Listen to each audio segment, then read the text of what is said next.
The squad moved through the village in textbook formation. 2 men covering the advance. 2 moving, never more than 5 seconds exposed. Hand signals only, no wasted movement. They cleared the first building in under 3 minutes, the second in 2. When enemy fire came from the church tower, they didn't panic. They marked the position, repositioned, and eliminated the threat with a single Panzerfaust round. By the time the dust settled, they had secured the entire village. 6 enemy casualties, 1 German wounded, minor. The squad leader checked his watch. The entire engagement had taken 19 minutes.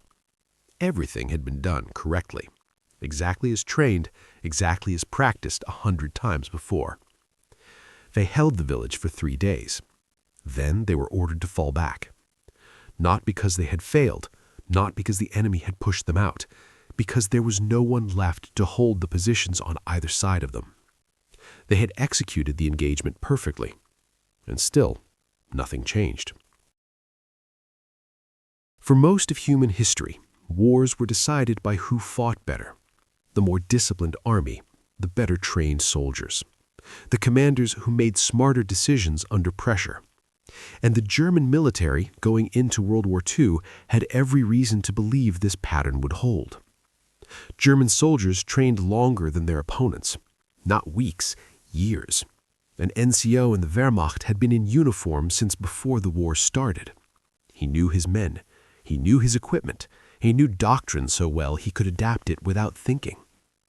German officers were trained to think independently. Auftragstaktik, mission-type tactics. Give an officer an objective and let him figure out how to achieve it. No micromanagement, no waiting for approval from higher command. This wasn't theory, it was proven. In Poland, France, the Balkans, and the opening months of the Eastern Front, German forces defeated armies that outnumbered them, not through luck, through superior training, coordination, and tactical execution. A German infantry squad in 1941 could outmaneuver and outfight an Allied squad twice its size. A panzer crew could engage and destroy multiple enemy tanks before being knocked out themselves. This was observable, measurable, real. So German soldiers believed something that had been true for centuries. Wars rewarded the better soldier. Skill won battles, experience won campaigns, excellence won wars. And for a while, they were right. The first sign that something was wrong didn't come from defeats. It came from victories that didn't matter. A German company would defend a position against 3 enemy assaults. Each time they'd hold. Each time the enemy would take heavy casualties and pull back. Textbook defense, minimal German losses, complete tactical success.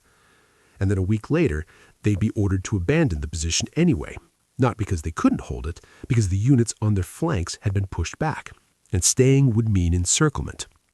Or a panzer unit would break through enemy lines, destroy a supply depot, and scatter an entire enemy battalion.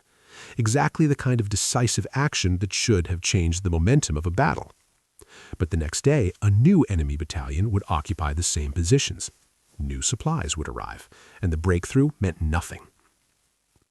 German soldiers started noticing a pattern. They were winning their engagements. They were inflicting disproportionate casualties. Enemy units that faced them were often badly mauled or destroyed outright, but the front line wasn't moving the way it should.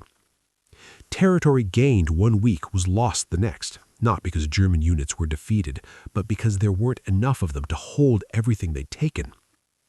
One German lieutenant wrote this: "We cleared this sector 3 times, each time perfectly executed.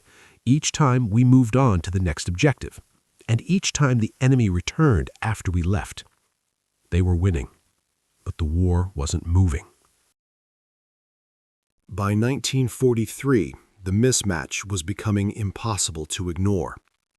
A veteran German squad, 8 or 9 men who'd been together for a year, sometimes 2, would face off against a much larger enemy force, 20 men, 30, sometimes more. And often, the German squad would win. Better positioning, better fire discipline, better coordination. the kind of tactical edge that comes from experience. But then what? The German squad stayed in the line. Same faces, same 8 men, for weeks, months. No rotation, no relief, no reinforcements. The enemy force they'd just defeated, replaced within days. New soldiers, new units, fresh men who hadn't been in combat yet. The German soldiers were more experienced, but they were also exhausted. And exhaustion erodes skill faster than anything else. A veteran soldier who hasn't slept properly in 3 weeks starts making mistakes. Slower reactions, worse judgment, the kind of edge that kept him alive in his first battles starts to dull. Meanwhile, the enemy soldier facing him is rested, maybe not as skilled, but alert, ready. This created a trap. German units couldn't afford to take risks anymore. Every casualty was permanent. Every wounded soldier was gone for weeks or months if he came back at all. So veteran units started fighting more conservatively, not out of cowardice, out of necessity. They couldn't win by taking bold chances anymore because there was no one to replace them if those chances went wrong. One German NCO later described it this way: "We used to fight to win. Then we fought to hold. Then we fought to survive. The enemy never had to make that choice." Skill was keeping them alive longer, but it wasn't changing outcomes. And slowly, that realization was spreading. The moment came differently for different soldiers. For some, it was noticing that they recognized every face in their unit. Month after month, the same men, fewer each time, but always the same survivors. Meanwhile, every enemy unit they faced was new, different insignia, different accents, different tactics. For others, it was realizing that they'd been in continuous combat for longer than any single enemy soldier had been in the theater.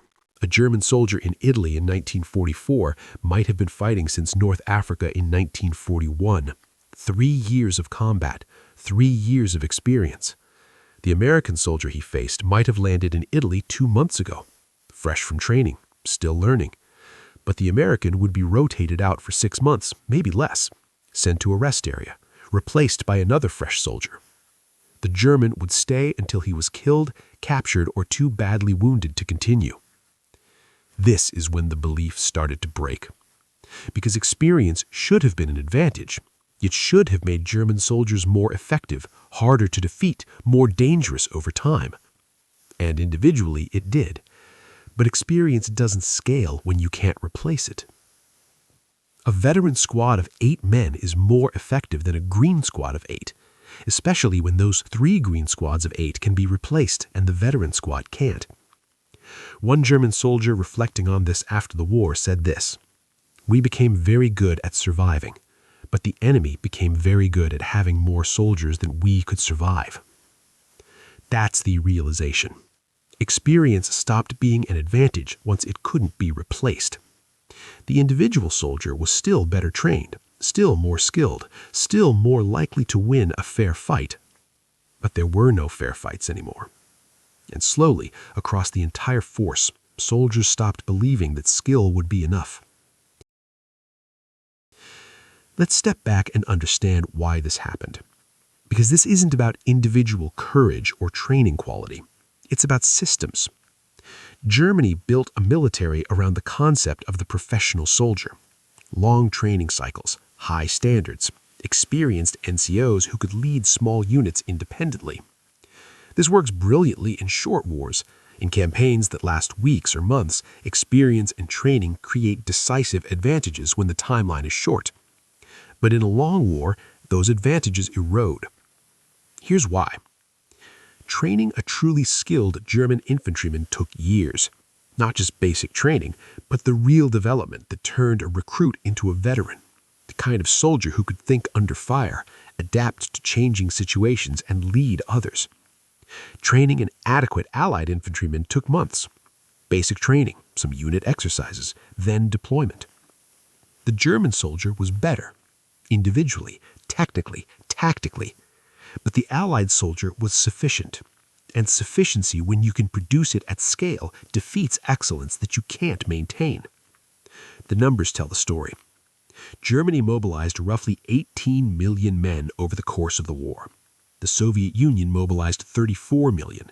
The United States mobilized 16 million. Britain mobilized another 5 million. But it's not just the total numbers, it's the replacement rate. When a German division took 30% casualties, it might take months to return to strength. The replacements, when they came, were often poorly trained, rushed through abbreviated training programs because there wasn't time for anything else.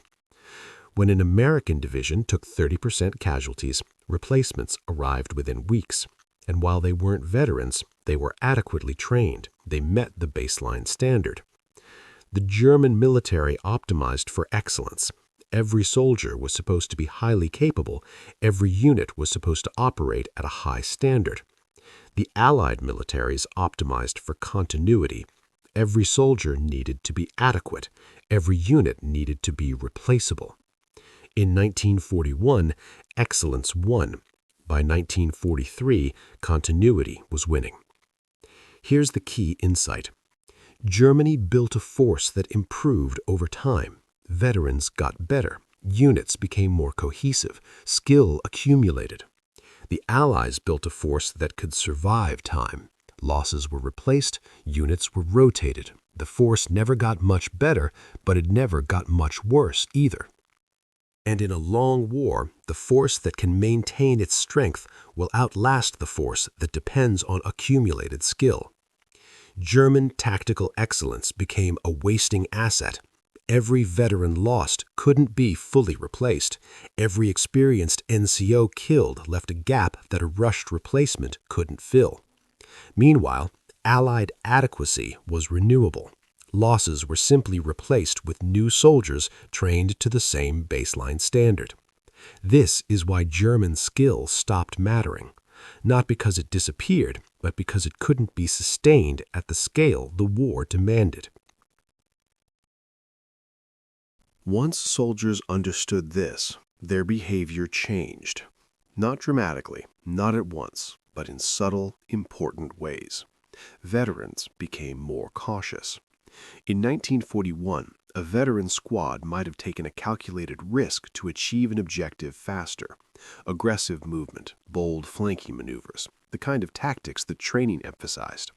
By 1944, that same squad, or what was left of it, avoided risks whenever possible. Not because they were afraid, because they understood their value. They were irreplaceable, and irreplaceable assets don't take unnecessary chances. This meant German units started fighting defensively, even when they were ordered to attack.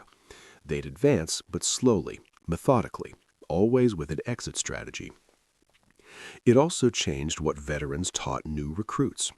In the early war, veteran NCOs taught tactics, how to attack a position, how to use terrain, how to coordinate with supporting elements. By late war, they taught survival, how to dig a proper foxhole, how to recognize when to retreat, how to avoid being in the wrong place when artillery started falling.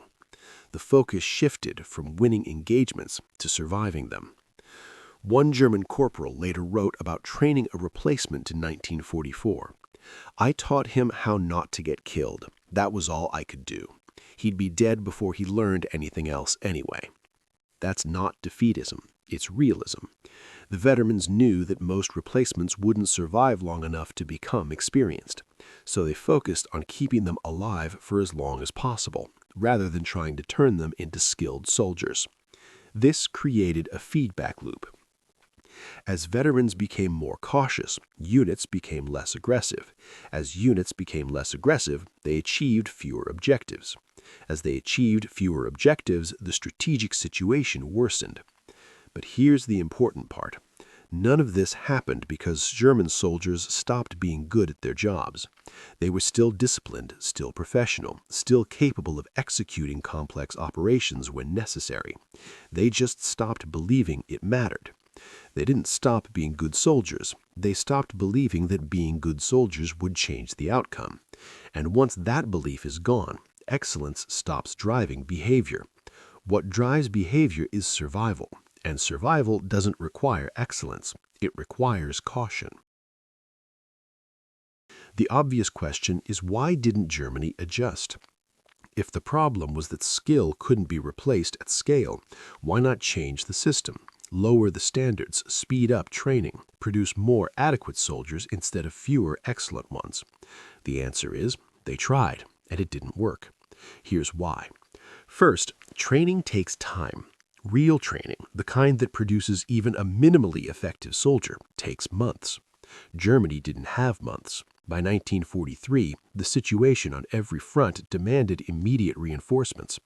So training cycles were shortened. Recruits who should have trained for 6 months were sent to the front after 6 weeks. The result wasn't adequacy, it was incompetence. These soldiers didn't know their equipment well enough, hadn't practiced unit tactics enough, didn't have the baseline skills to function effectively under fire. They weren't just less effective than veterans, they were liabilities. They required more supervision, made more mistakes, got themselves and others killed at higher rates. Second, Germany lacked the manpower depth to implement a replacement system like the Allies had. The Soviet Union could absorb catastrophic losses and keep mobilizing new soldiers because its population was massive and its industrial base could equip them. The United States could rotate soldiers out of the line for rest and retraining because it had the logistical capacity to manage that system across an ocean. Germany couldn't do either. Its population was smaller. Its industrial capacity was being bombed around the clock. Its logistics were breaking down. It was fighting on multiple fronts simultaneously. There was no reserve of manpower sitting in training camps. Every able-bodied man was already in uniform, and most of them were already at the front. Third, and most fundamental, you can't mass-produce experience. Germany's entire tactical doctrine was built around veteran NCOs making independent decisions. Small unit leaders who understood intent, not just orders. Soldiers who could adapt to rapidly changing situations. That kind of decision-making comes from experience, years of it. You can't compress it into a shorter training cycle. So when veteran NCOs were killed, the units they led became less effective. Not because the replacements were bad soldiers, but because they didn't have the experience to fill that role. The Allied solution was to design their tactics around the assumption that small unit leaders wouldn't be highly experienced. Simpler, more rigid procedures. More support from fires and overwhelming force. Less reliance on tactical brilliance. Germany couldn't adopt that approach without rebuilding their entire military doctrine, and they didn't have time for that either, so they were locked in. They needed veteran soldiers to make their system work, but veteran soldiers were being killed faster than they could be replaced with equivalently experienced men, and there was no way out of that trap. By 1944, the Wehrmacht was increasingly a two-tiered force, a small number of elite experienced units that could still fight at a high level, and a much larger number of understrength, poorly trained units that existed mostly to hold ground. The elite units were concentrated at crisis points, thrown into desperate counterattacks, used as fire brigades to plug gaps in the line. They often succeeded tactically, but strategically it didn't matter, because no amount of tactical skill could overcome the fundamental problem. There weren't enough of them, and there was no way to create more. There's a story from the Italian front in 1944 that captures how this felt from the other side. An American captain was reviewing after-action reports from a series of engagements. His battalion had been facing a German unit for 3 weeks. Every contact had been costly. The Germans were well-positioned, disciplined, and accurate. His intelligence officer pointed out they'd inflicted roughly 3-to-1 casualties in the Americans' favor. Tactically, the Germans were winning every engagement. The captain's response was brief. So we'll send 4 battalions next time. That's the moment when German skill stopped registering. Not because it wasn't noticed, not because it wasn't respected, but because it didn't change the Allied approach. The Allied command structure had accepted that German units were often more effective soldier for soldier. They'd simply built a system where that didn't matter. More artillery, more air support, more replacement soldiers, more of everything. When excellence can be countered with volume, and volume is unlimited, excellence stops being decisive. The German soldiers on the other side of that equation understood this before their officers did.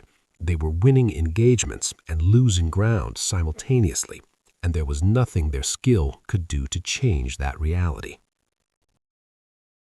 This isn't just a story about World War II. It's a story about the limits of individual excellence in systemic competition. Because here's the uncomfortable truth that this war revealed. Skill is decisive in short conflicts, but endurance decides long ones. In a battle that lasts hours or days, the side with better trained soldiers will usually win. Skill, experience, and tactical competence create decisive advantages when the timeline is short. But in a war that lasts years, those advantages erode. Veterans get tired. Experience can't be replaced fast enough. The force that was excellent on day 1 is exhausted and under strength by year 3. Meanwhile, the force that was merely adequate on day 1 is still adequate in year 3. Same baseline capability, same replacement rate, same ability to absorb losses and continue. And adequate, sustained over time, defeats excellent that can't be maintained. This pattern isn't unique to World War II. You see it in business, where a company built around individual genius often loses to a company built around repeatable processes. You see it in sports, where the team with the best individual players doesn't always win championships, but the team with the best system often does. You see it in any long-term competition where attrition is a factor. The side that optimizes for peak performance will dominate early, but the side that optimizes for sustainable performance will dominate over time. Germany built a military around the idea that skill wins wars, and they were right for a while. But they built a system that required continuous excellence from individual soldiers, and they fought a war that made continuous excellence impossible to maintain. The Allies built a system that didn't require excellence. It required adequacy at scale. Baseline competence that could be trained quickly, replaced easily, and sustained indefinitely. It wasn't as impressive. It didn't produce as many tactical victories. It didn't look as good on paper. But it won. Because wars don't reward who fights best. They reward who can keep fighting. And once you understand that, everything changes. The German soldier wasn't defeated because he fought badly. He was defeated because fighting well wasn't enough. His skill kept him alive longer, made him more dangerous, allowed him to win engagements against larger forces. But it couldn't change the fact that he was one soldier in a shrinking force facing enemies who could be replaced faster than he could destroy them. That's the lesson. Not that skill doesn't matter, but that skill without sustainability is a losing strategy. And no amount of individual excellence can overcome systemic inadequacy in resources, manpower, and replacement capacity. By the winter of 1944, the Wehrmacht was held together by its remaining veterans, men who'd survived years of combat, who'd learned lessons that couldn't be taught in any training program. And they were being asked to train replacements who would be sent to the front within weeks. One such veteran described the experience simply. They sent me a boy, 17 years old, 5 weeks of training. I had 3 days to get him ready. 3 days. He could teach survival basics, how to keep his head down, how to dig fast, how to recognize the sound of incoming artillery. But he couldn't teach judgment, couldn't teach terrain reading, couldn't teach when to fire and when to wait. Those things take time, months, years, and the boy didn't have time. So the veteran taught him the only thing that mattered. Don't do anything brave. Don't volunteer. Don't take initiative. Just follow orders and try not to die. The boy lasted 8 days. That's the final irony. The most skilled soldiers in the Wehrmacht spent their last months trying to compress years of expertise into crash courses for teenagers who wouldn't live long enough to apply it. They were solving an unsolvable problem. You can't create veterans quickly. You can't mass-produce experience. You can't train someone to be good at war in a few weeks. But Germany needed soldiers immediately, so that's what they tried to do. And the veterans knew it was futile. The squad moved through the village in textbook formation. Everything by the book. Efficient, professional, exactly right. They cleared the buildings, eliminated resistance, secured the objective. The squad leader was a veteran, 5 years in uniform, 3 years in combat. He'd trained every man in his squad personally, and there were 4 of them left. They held the village for 3 days. Then they were ordered to fall back. As they withdrew, the squad leader watched enemy soldiers move into the positions they were abandoning. New faces, fresh uniforms, men who'd probably been in the theater less than a month. They'd be replaced tomorrow if something happened to them. The squad leader looked at his 4 men, the same 4 men who'd been with him for months now. He'd trained them well. They were good soldiers. They'd survive a while longer because of that training. But it wouldn't change anything. German soldiers didn't lose because they fought badly. They lost because excellence couldn't be replaced. And once you run out of excellent soldiers, all the training in the world can't create more fast enough. Skill matters in war, but skill without sustainability is just a slower way to lose.